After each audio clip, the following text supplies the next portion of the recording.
Hello guys, අද මම කතා කරන්න යන්නේ මගේ ගැන. මගේ YouTube channel එකේ මම ගොඩක් එක දේවල් ගැන වීඩියෝස් දාලා තියෙනවා. ඒ වුණාට මම අද හිතුවා කතා කරන්න මගේ ගැන, මට වෙච්ච දේවල් ගැන. ඒකට මම කතා කරන්න හේතුව අවුරුදු මෙච්චර ගාණක් ගියලත් මම මිනිස්සුන්ව තේරුම් ගත්තේ නෑ කියන්නේ මට උවමනාවක් තිබෙන්නේ නැහැ. මගේ වටේ කවුද ඉන්න ඕන කවුද නැත්තේ ඒ ගැන හිතන්න. ඇත්තටම එහෙම ගත්තාම මං හරිම මෝඩ විදිහට තමයි ඉඳලා තියෙන්නේ. මගේ ගාව ඉන්න යාළුවන්ට මම හොඳ යාළුවෙක් වෙන්න උත්සාහ කරා. ඒ වගේම මට හිතෙනවා ආදරේ දිනුනත් අපි හැමෝම සමබර නෑ කියලා. අපිට එක වෙලාවට එක දේවල් හිතෙනවා. අපිට ඒක වළක්වන්න බෑ. ඒ වුණාට රිලේෂන්ෂිප් එකක් ඇතුලේ ගොඩක් වෙලාවට ඉද්දී අනිත් කෙනාට මාව අතෑරෙද්දී මම එයාව තදින් අල්ලගන්න ඕනේ. මට එයාව අතෑරෙද්දී එයා මාව තදින් අල්ලගන්න ඕනේ. එහෙම දෙයක් තමයි බොන්ඩ් එකක් යන්නේ කියලා මට හිතෙනවා. එන්නේ බොන්ඩ් එකකින්ද මම ගොඩක් රූල්ස් හදාගෙන තිබ්බ මගේ රිලේෂන්ෂිප් එක ඇතුලේ. ඒවා නීති නෙවෙයි, ඒවා රීති. හැබැයි ඒවත් ටිකෙන් ටික බිඳිනකොට හිත අවුල් යනවනේ.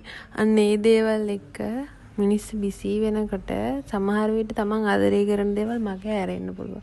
එතකොට අනිත් කෙනාට ඒ වෙනස්කම දැනෙනවා නම් ආදරේ නම් ඒක කතා කරලා මොහොතකට නැවතිලා ඒක කතා කරලා විසඳ ගන්න පුළුවන් වෙන්න ඕනේ කියන දේ මම හිතියා. මොකද කෙල්ලෙක් විදියට කෙල්ලොන්ට ගොඩක් දේවල් ඕනේ තමයි කියන්නේ. ඒ වුණාට ගොඩක්ම මම හිතන්නේ පොදු සම්මතයේ කතාව ඇත්ත.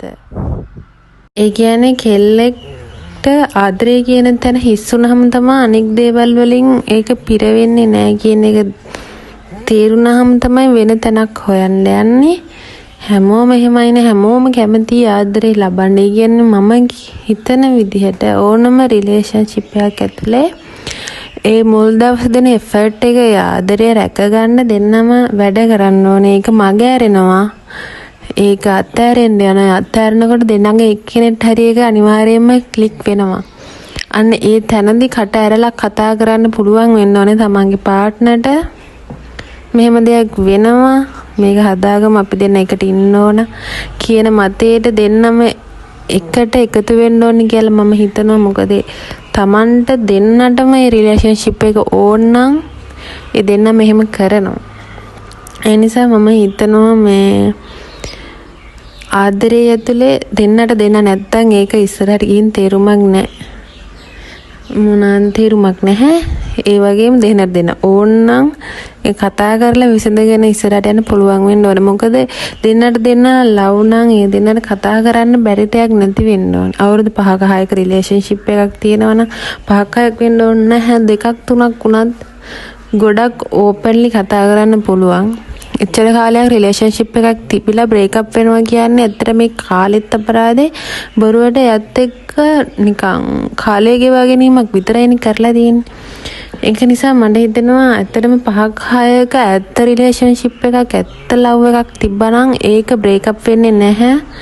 අර මුලද දෙන ලව් එක එෆර්ට් එක කෙයා එක හම්බෙනවනම්. ඉතින් මන් දකින දේ ඒකයි රිලේෂන්ෂිප් එකක් ඇතුලේ. ඉතින් ඔයාටත් අවුරුදු 5ක 6ක 2ක 3ක රිලේෂන්ෂිප් එකක් තියෙනවා නම් අනිවාර්යයෙන්ම රැකගන්න, සබ්ස්ක්‍රයිබ් කරන්න. අපි ආයෙ හම්බෙමු.